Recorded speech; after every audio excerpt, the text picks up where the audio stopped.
Halo Sobat Texco, welcome back to Texco Talks. Jadi untuk Sobat Texco yang sudah pernah menonton Texco Talks sebelumnya, pastinya sudah tahu nih kalau Texco Talks ini adalah podcast dari Texco Solution yang mana akan membahas mengenai tax, accounting, custom, dan juga legal. Kenalin, saya Vira yang akan menjadi sobat ngobrol kalian dalam beberapa menit ke depan.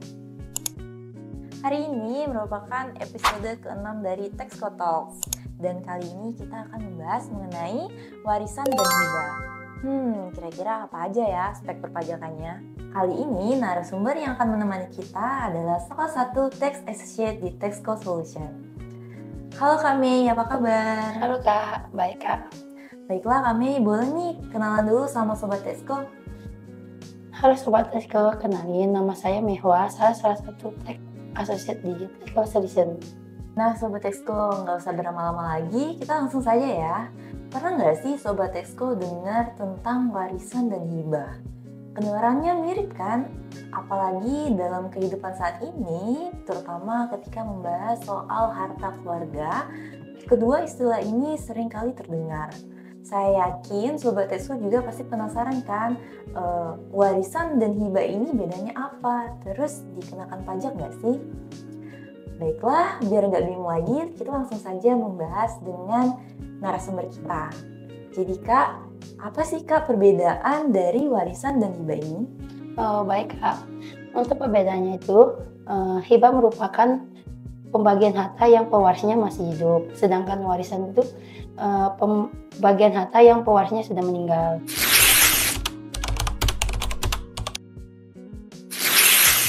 Oh baik, kalau gitu kita mulai dari warisan dulu ya Kak. Soalnya saya pernah dengar nih kalau warisan itu bukan merupakan objek pajak. Nah itu benar nggak sih Kak? Iya, benar Kak.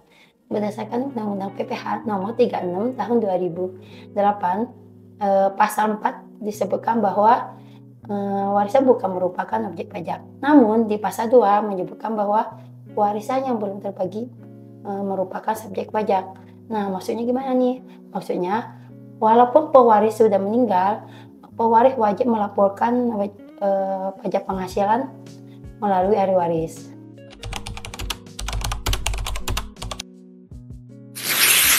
Oh, baru tahu nih Kak kalau ada warisan yang dikenakan pajak, yaitu warisan yang belum terbagi. Nah, maksud dari warisan belum terbagi ini apa sih Kak? Nah, maksudnya itu Kak, pewaris memiliki warisan yang berpenghasilan. Nah, dari penghasilan tersebut, yang merupakan warisan yang belum terbagi.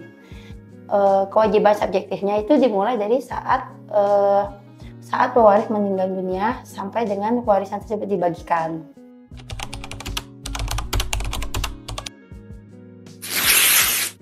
Baik Kak. Boleh nih Kak dikasih contoh biar saya dan Sobat Texco lebih mengerti lagi soal warisan yang belum terbagi. Nah, contohnya gini, pewaris misalnya memiliki toko nih, atas toko tersebut kan punya penghasilan.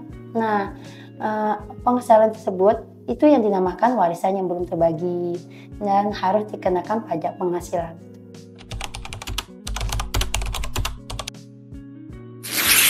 Kalau case-nya seperti itu, jadi apa nih Kak yang harus kita lakukan dalam konteks perpajakannya? Ya, pertama itu kita membuat NPWP baru atas warisan yang belum terbagi dengan mengisi, ada tuh namanya Kak, formulir pendaftaran warisan yang belum terbagi. Nanti setelah mengisi formulir tersebut baru mendapatkan NPWP baru. Setelah itu baru bayar pajak penghasilan, terus balik nama deh. Nah, kalau warisan itu udah dibagi, kewajiban perpajakannya balik ke ahli waris.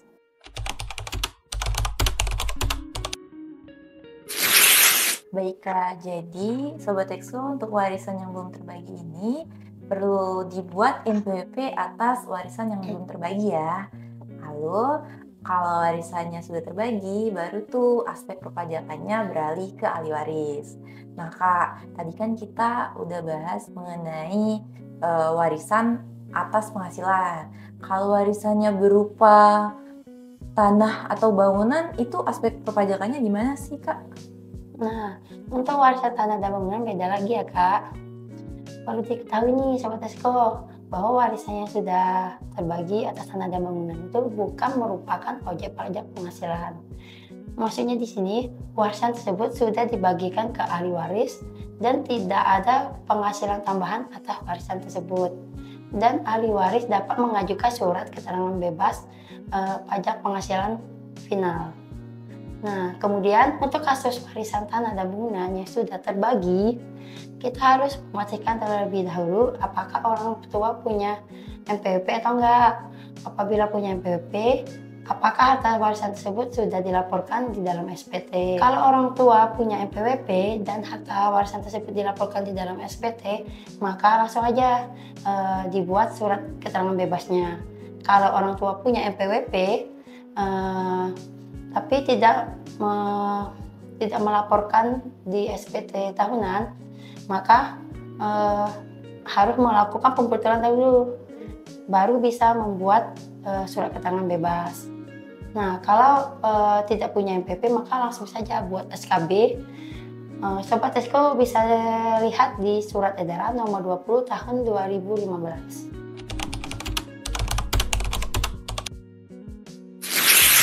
Oh gitu ya Kak. Jadi untuk sahabat Expo yang punya warisan yang belum terbagi atas tanah atau bangunan, boleh nih cek-cek dulu orang tuanya udah punya NPWP atau belum, udah lapor SPT atau belum, biar nanti mempermudah urusan ke depannya. Kak Mi, tadi kan sempet nih mention surat keterangan bebas atau SKB. Emang SKB itu apa sih Kak? Terus ketentuan dan pengajuannya itu gimana sih Kak? SKB itu adalah surat yang digunakan agar warisan tidak kena pajak. Nah, berdasarkan peraturan nomor 30 tahun 2009 disebutkan dikecualikan dari pajak penghasilan yang harus mempunyai surat keterangan bebas apabila penghasilannya kurang dari 60 juta atau di bawah PTKP.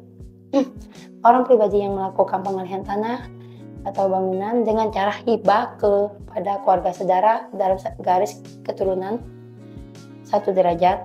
Terus badan yang melakukan pengalihan tanah dan bangunan dengan cara hibah kepada badan keagamaan dan lain-lain.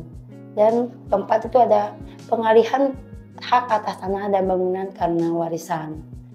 Untuk pengajuan SKB bisa diajukan oleh ahli waris ke KPP tempat pewaris terdaftar. Ini boleh dilihat di Surat Edaran nomor 20 tahun 2015 dan Peraturan nomor 30 tahun 2009.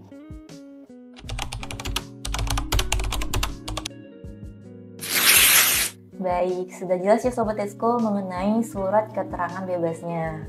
Nah Kak, SKB ini kan gunanya untuk agar kita terbebas dari pajak penghasilan final atas penyerahan tanah atau bangunan.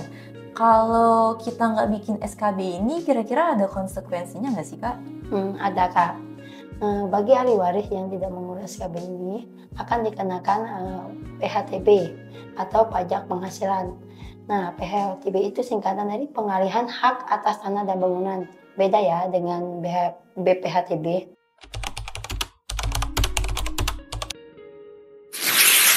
Kalau PHTB ini ada 3 macam tarif. 0% untuk pemerintah, 1% untuk rumah susun atau rumah sederhana, satunya lagi ada 2,5% dari harga bruto selain yang 1 dan 2 tadi. Bisa dilihat di PMK nomor 261 tahun 2016.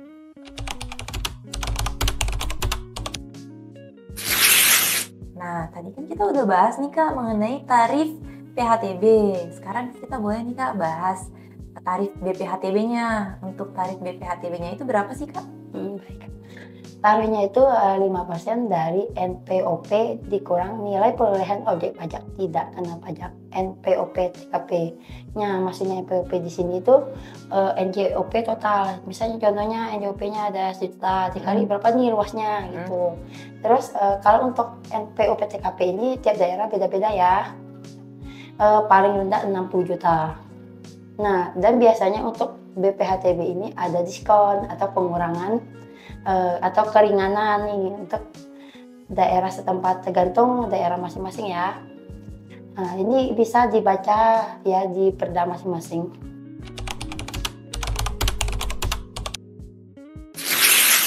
Oh, baiklah. Jadi untuk Sobat Esko nggak perlu khawatir nih sama BPHTD. Karena biasanya di daerah setempat itu dia punya diskon atau keringanan. Setelah panjang lebar kita ngomongin warisan ini Kak, dari pengertian, jenis, perbedaan, terus tarifnya juga. Kita lanjut aja ya Kak ke topik selanjutnya yaitu hibah.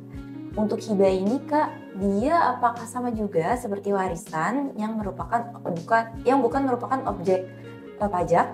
Iya, benar Kak. Tapi ada syaratnya nih, keluarga sedara dalam satu keturunan, tidak ada hubungan usaha kepemilikan dan pekerjaan. Terus punya dokumen hibah yang legal.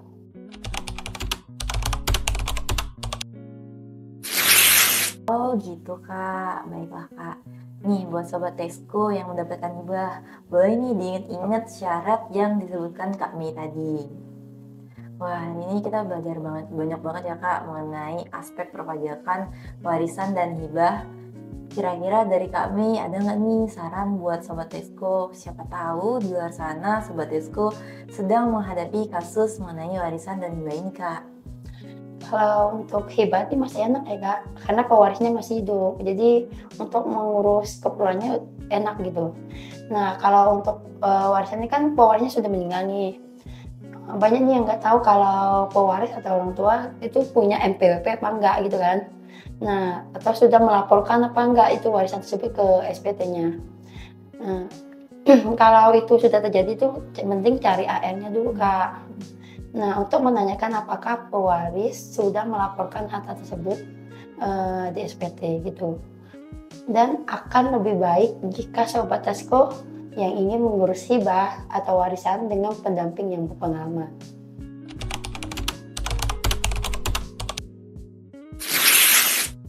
Betul sekali Kak Mei. Harapannya untuk Sobat Expo bisa lebih tahu dan aware terhadap aspek perpajakan warisan dan hibah ini ya Kak.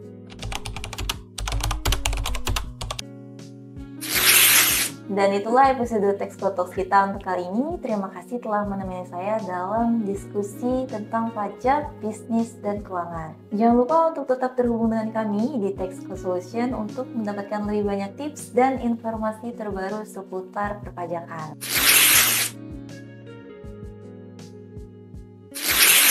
Atau kalian bisa datang ke kantor kami di Textco Solution.